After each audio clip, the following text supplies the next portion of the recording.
नमस्कार, मैं हूं अखिलेश पांडे और आप देख रहे हैं सी न्यूज़ भारत। वक्त हो चुका है न्यूज़ बुलेटिन का। इस बुलेटिन में हम जानेंगे कि कहां संदिग्ध परिस्थितियों में आग लगने पर डीसीएम बनी आग का गोला, कहां नगर सेना एवं एसडीआरएफ के संभागीय सेनानी ने किया वार्षिक निरीक्षण। साथ ही जानेंगे कि कहां एसपी ने बनाई 2 टीमें, जल्द होगी जैश के फरार आरोपियों की गिरफ्तारी। ऐसी और भी तमाम खबरों पर आई विस्तार से करते हैं चर्चा। अपना दल एस पदाधिकारियों के द्वारा पत्रकार बंधुओं के लिए जो चौथे स्तंभ होते हैं, जो बिना अपनी जान की परवाह किए, अपने परिवार का बिना ख्याल किए समाज के लिए सदैव समर्पित रहते हैं, जो भ्रष्टाचार के ऊपर हमेशा लगाम लगाने के लिए काम करते हैं, हर दबे हुए मामले को उठाकर देश की जनता को सच्चाई दिखाने का काम करते हैं, जिसको न सरकारी वेतन मिलता हो फिर भी समाज के लिए समर्पित रहता हो, उसके लिए नैतिक जिम्मेदारी का निर्वाह करते हुए अपना दल एस ने उत्तर प्रदेश के मुख्यमंत्री योगी आदित्यनाथ, जिसे बलिया में पत्रकार बंधुओं के लिए पत्रकार भवन में निर्माण के लिए अपना दल एस जनपद बलिया से जिला उपाध्यक्ष आकाश कुमार पटेल और वर्तमान नगर पालिका अध्यक्ष पद प्रत्याशी की तरफ से ये मांग की गई कि देश के चौथे स्तंभ को उचित सम्मान राज्य सरकार द्वारा दिया जाए। अगर 1 महीने के बाद नगर पालिका अध्यक्ष इनके आशीर्वाद से बना तो वो वादा करते हैं कि अपने नगर क्षेत्र में पत्रकार भवन बनाने का काम जरूर करेंगे। इसी कड़ी को जोड़ते हुए इस मुद्दे को मजबूती से उठाने के लिए बलिया के युवा जिलाध्यक्ष राहुल गुप्ता उर्फ अशोक उपस्थित रहे। देखिए, आज जो पत्रकार बंधु हैं, मैं आए दिन आता हूं तो देखता हूं कि इन लोगों को खबर लगाने की कोई उचित स्थान नहीं होती है, जो कि ये बारिश के समय और कड़कती ठंड के समय जो है कि इन लोगों की तमाम परेशानियां झेलनी पड़ती है। इस वजह से इन लोगों के लिए इलेक्ट्रॉनिक मीडिया, प्रिंट मीडिया के लिए हम लोग भवन के निर्माण के लिए मांग किए हैं और जिलाधिकारी के माध्यम से मुख्यमंत्री आदित्यनाथ जी को जो है कि ये प्रेस विज्ञप्ति जाएगा, जो कि ये जल्द से जल्द इनको पूरा करने का काम करें। अगर नहीं होता है तो हम वर्तमान प्रत्याशी भी हैं, अगर नगर पालिका में अगर हम अध्यक्ष रहें तो इसको नगर पालिका क्षेत्र में भवन बनाकर हम देने का काम करेंगे। बलिया से सीनियर संवाददाता राजू गुप्ता की रिपोर्ट। फर्रुखाबाद से बड़ी खबर सामने आई, जहां संदिग्ध परिस्थितियों में आग लगने पर डीसीएम आग का गोला बन गई। बारदाना लेकर हरिद्वार रोडकी से कानपुर जा रही थी डीसीएम में बारदाना होने की वजह से आग ने विकराल रूप ले लिया। चंद मिनटों में देखते ही देखते बारदाना से लदी डीसीएम जलकर राख हो गई। नवाबगंज से फर्रुखाबाद की तरफ आते समय ग्राम वेग के पास डीसीएम में भीषण आग लग गई। आनंद फानंद में स्थानीय लोगों ने मामले की सूचना पुलिस को दी और फायर ब्रिगेड को दी। सूचना के लगभग आधे घंटे बाद फायर ब्रिगेड की 2 गाड़ियां आग पर काबू पाने में जुटी। थाना नवाबगंज क्षेत्र के नवाबगंज फर्रुखाबाद मार्ग पर ग्राम वेग के पास मामला बताया जा रहा है। फर्रुखाबाद से सीनियर संवाददाता सूरज की रिपोर्ट। नगर सेना एवं एसडीआरएफ के संभागीय सेनानी आर.के. पांडे वार्षिक निरीक्षण के लिए अपने 3 दिवसीय प्रवास पर कोरिया पहुंचे, जहां उन्होंने शुक्रवार को सैनिकों के परेड और किट का निरीक्षण किया, जिसमें अच्छा टर्नआउट रखने वाले जवानों को पुरस्कृत किया गया। वहीं लापरवाही बरतने वाले जवानों को भविष्य में दोबारा गलती न करने के लिए कड़ी चेतावनी भी दी गई।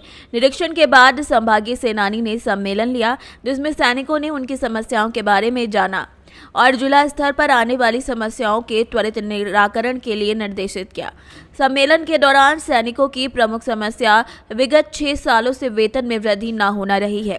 संभागीय सेनानी पांडे ने कैंप की साज सज्जा, सफाई व्यवस्था, रखरखाव को लेकर अपनी प्रसन्नता जाहिर करते हुए जिला सेनानी और जिले के सैनिकों की प्रशंसा के साथ ही ड्यूटी के दौरान अनुशासन में रहकर कार्य करने के साथ परेड और सुधार करने की बात कही है।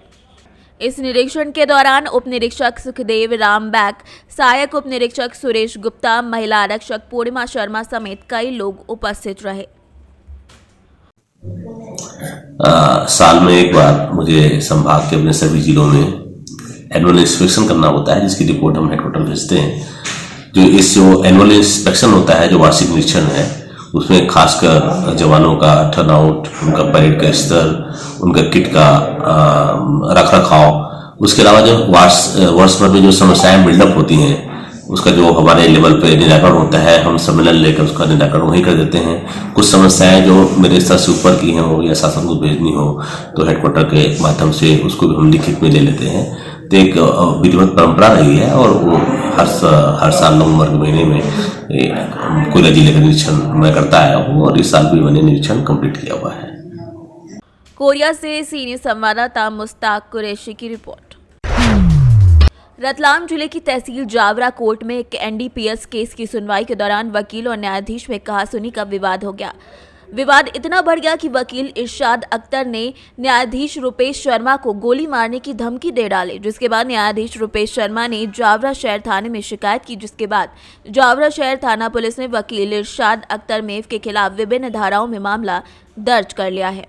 के घटनाक्रम के संबंध में अभिभाषक संघ जावरा के सदस्य IA मेव एडवोकेट है, हमारे सदस्य बार के वरिष्ठ सदस्य है, उनके विरुद्ध विशेष सत्र न्यायाधीश महोदय श्री रुपेश शर्मा जी ने प्रकरण पंजीबद्ध करवाया है और कंटेम्प्ट की कार्रवाई भी की है।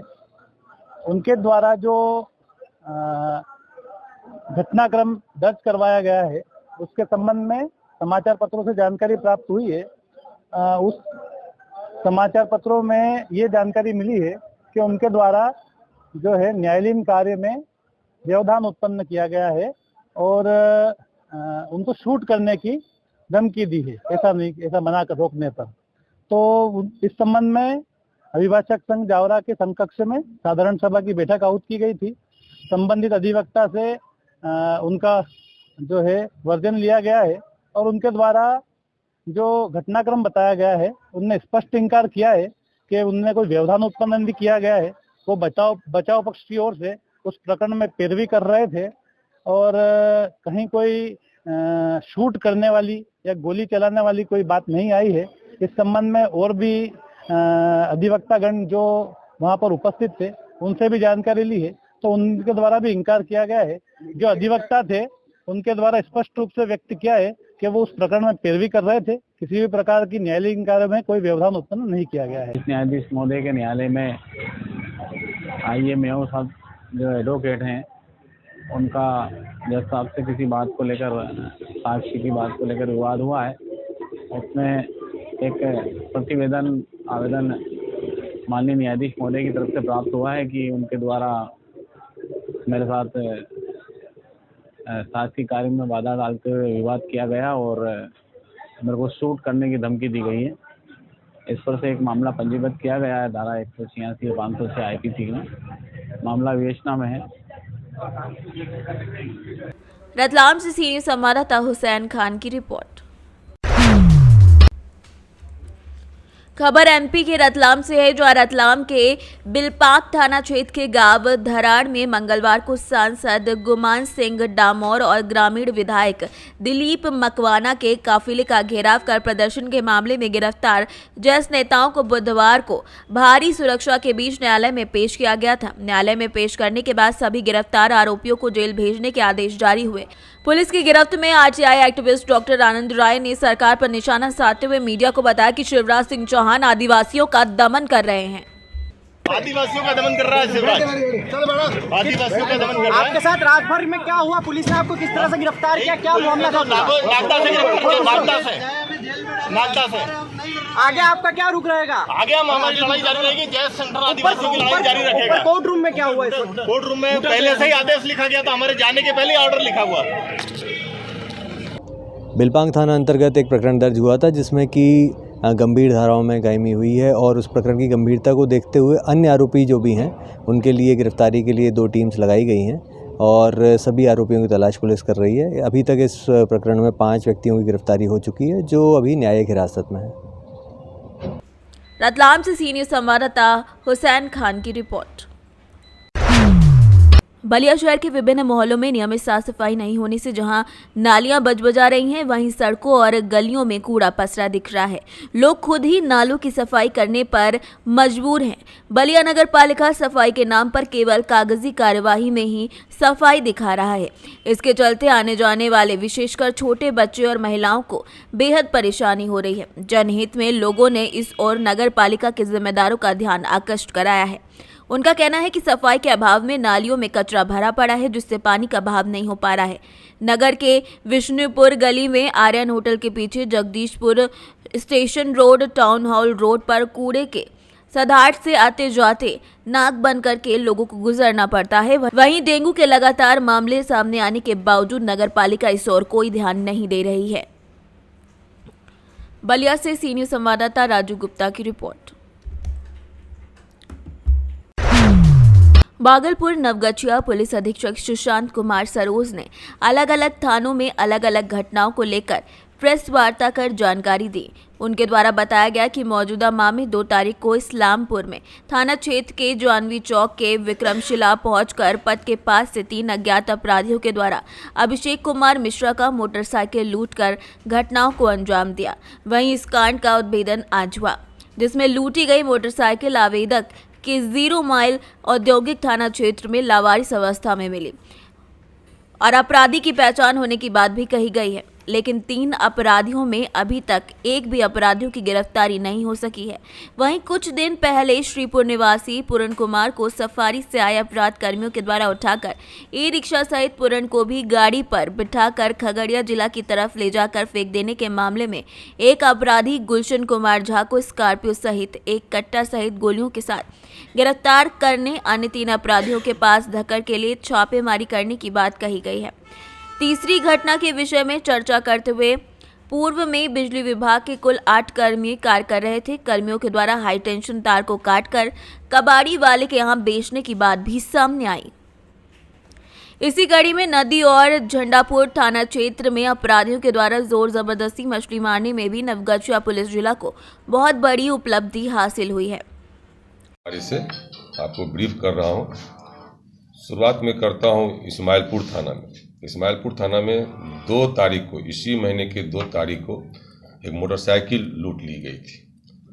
हालांकि वो गाड़ी लावारिस अवस्था में 0 माइल से बरामद हुआ है। लूटी हुई गाड़ी बरामद कर ली गई है। अभी उसका पहचान हो गया है। उसे हम लोग गिरफ्तार भी नहीं कर पाए हैं, लेकिन बहुत जल्द गिरफ्तार हम लोग कर लेंगे। दूसरा, अभी 14 तारीख को जो टाउन थाने में सिरुपुर के पास एक टोटो गाड़ी छीन करके ड्राइवर को पसराहा में बांध के फेंक दिया गया था। इसी प्रकार पहले भी कुछ मतलब आपका पिछले महीने क्या कहते हैं खगड़िया थाना में, खगड़िया जिला में एक टोटो की लूट हुई थी। उसके ड्राइवर को मेरे यहाँ छोड़ दिया गया था।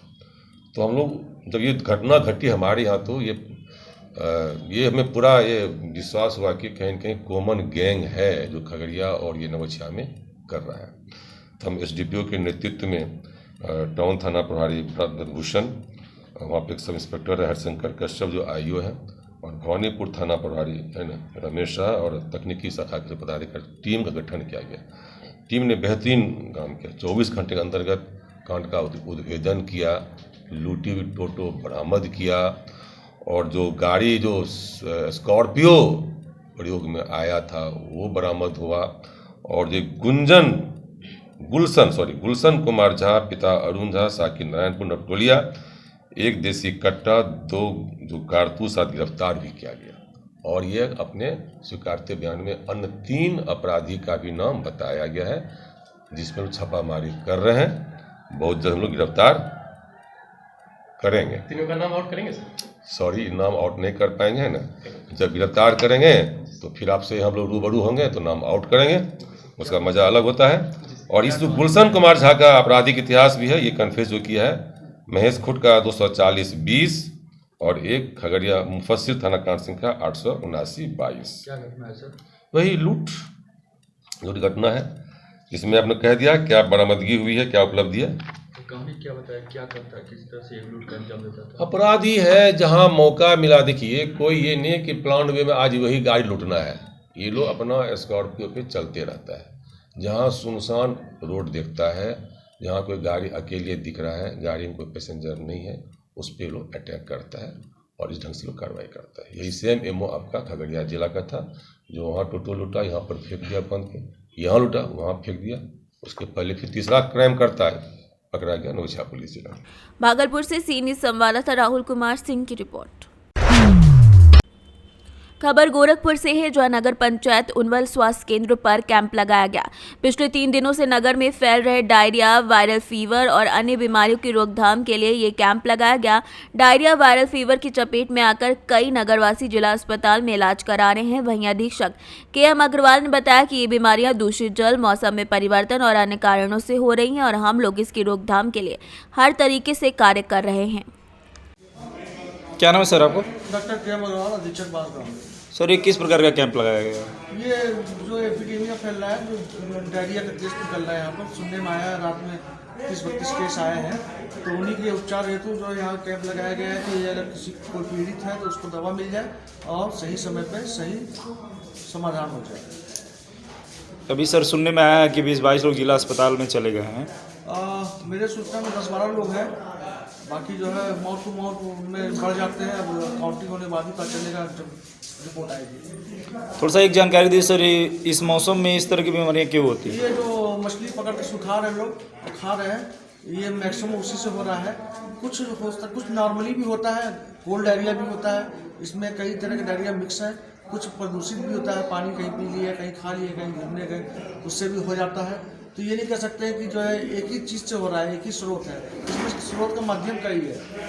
आप लोगों की तैयारी क्या है? हमारी तैयारी यही कि पहले तो कुछ दिन के लिए मछली के लिए मना किया जाए कि जो मछली छोटी वाली बिक रही है, सूखी वाली, उसको खाना बंद करें और दूसरा पानी उबाल के पिए और क्लोरीन गोली ब्लीचिंग पाउडर हम लोग बनवा दें। कितने दिनों तक ये आपका कैंप और ये सब चीज़ जनहित के लिए जारी रहेंगे? जब तक रोकथाम ना हो जाए, स्थिति कंट्रोल में तब तक लगेगा। कितने से कितने बजे तक चल रहा है कैंप? 10 से 4।